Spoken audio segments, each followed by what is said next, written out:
Right, so thoughts and prayers.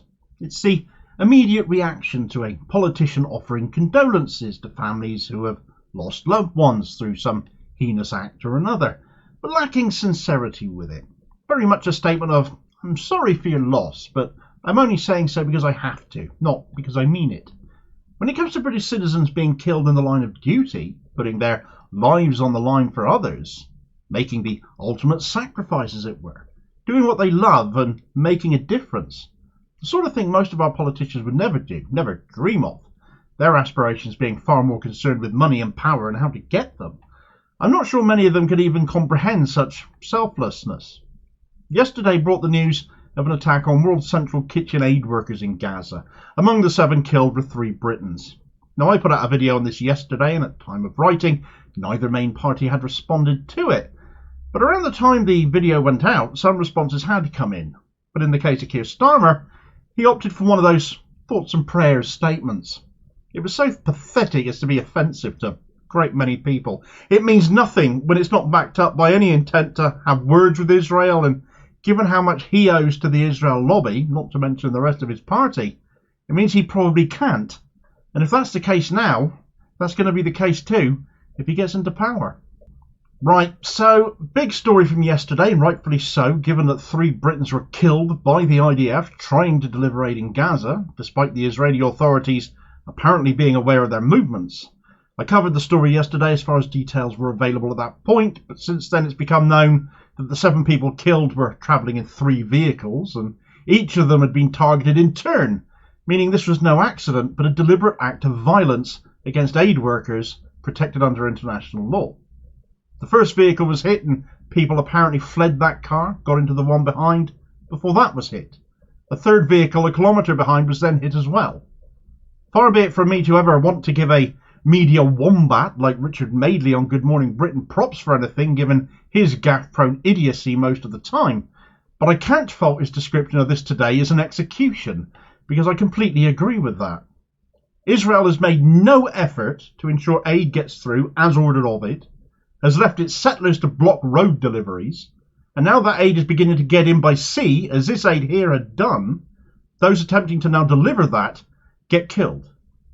Israel is a rogue state hell-bent on genocide, seemingly determined to eliminate the people of Gaza who are starving to death, and those still supporting Israel, and especially those still arming them, really need to get real now. Weaponry they have been supplied with has been used against aid workers, and now the Netanyahu regime is holding their hands out for more because of Syria or Iran or Lebanon or Hamas or anyone else they've wound up intentionally themselves, the instigators. No action short of a UN humanitarian peacekeeping force on the ground there to ensure delivery of aid is going to suffice anymore. Another shipment of aid was en route from Cyprus to be delivered in Gaza by sea. It has now been turned around because it is considered too dangerous to now deliver it. Exactly what Israel want.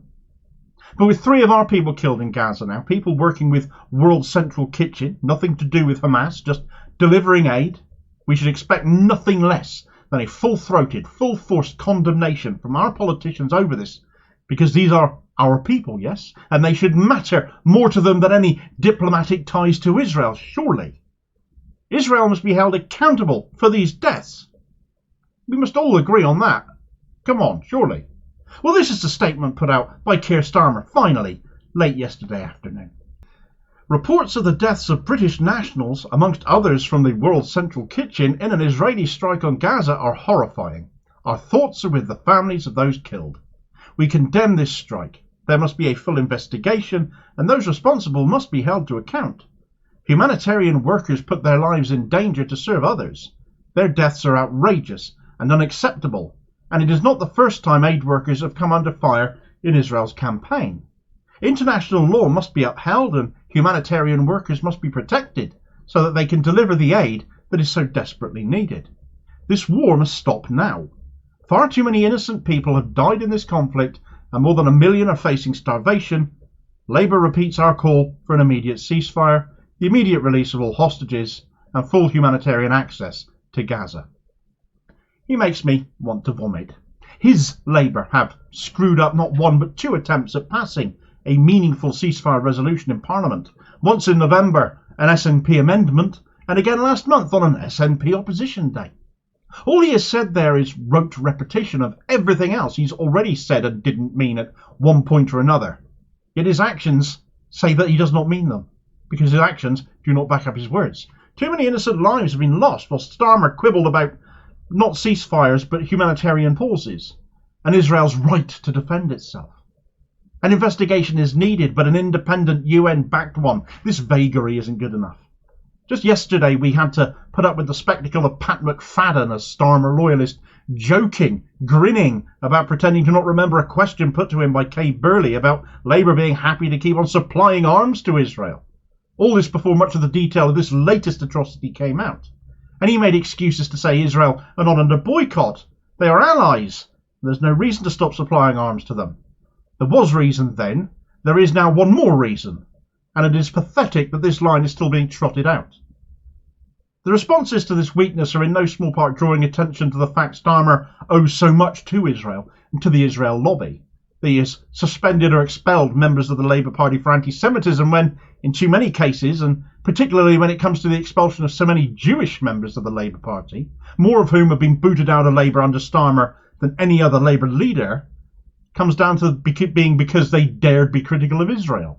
Because Israel wants criticism of themselves as a nation to be considered racist, and Labour friends of Israel are too close to the Israeli regime too, not least because one of their former directors has now replaced Elon Levy as an Israeli spokesperson, which basically amounts to chuntering out whatever propaganda it takes to convince people Israel are in the right, when so many images over so many months that we've all seen on social media prove otherwise, and underline just how depraved you need to be to defend that. Labour, more than any other party, have an Israel loyalty problem, and it can't be seen as anything other than a problem anymore.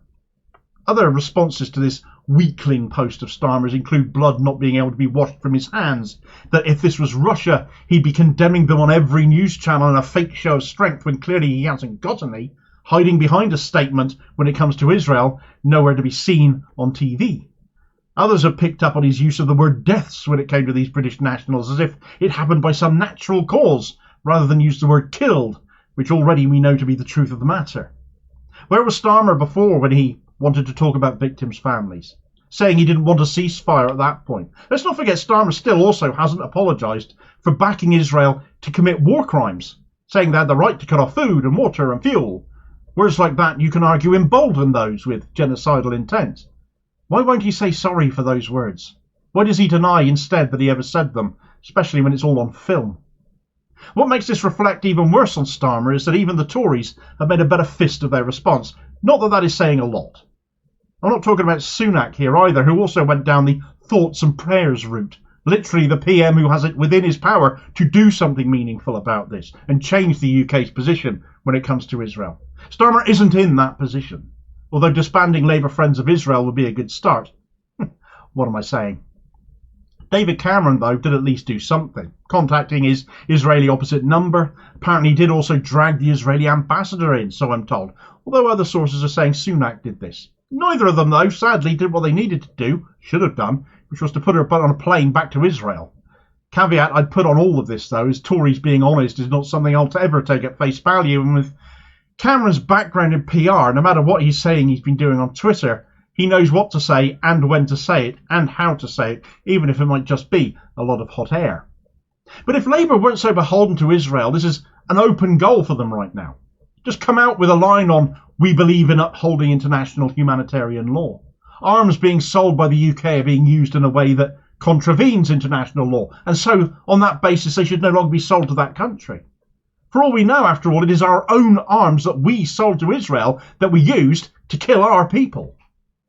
Labour should be demanding an immediate cessation of arms and reiterate calls for the legal advice the Foreign Secretary has received to be published.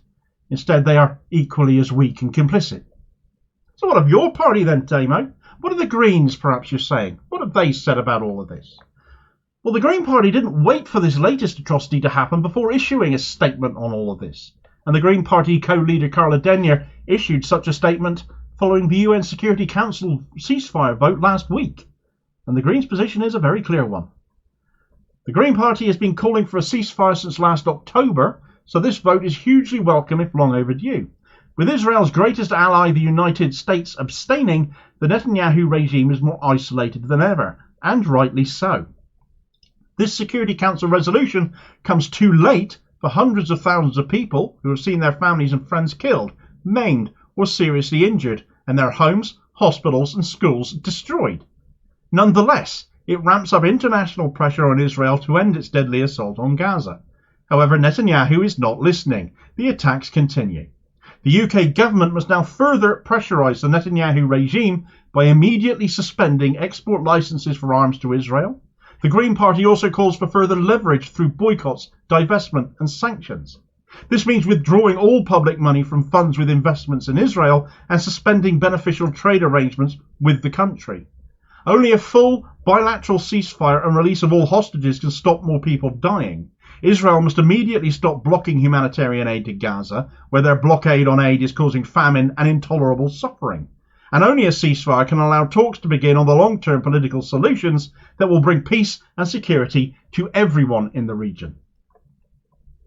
Arms export suspension, BDS, and calling for a ceasefire since last October. Cut Israel off. End our role in this genocide with actions instead of quizzling words nobody means. Those are the actions of a country that I could be proud of. So I know where my vote is going and where it sure as hell isn't. Rishi Sunak and Keir Starmer can't seem to pick a side, even when that one side is a genocidal regime and the other is the country they purport to love and want to run and be Prime Minister of. I covered that story along with more of the details of this execution of aid workers in this video recommendation here, and I'll hopefully catch you on the next vid.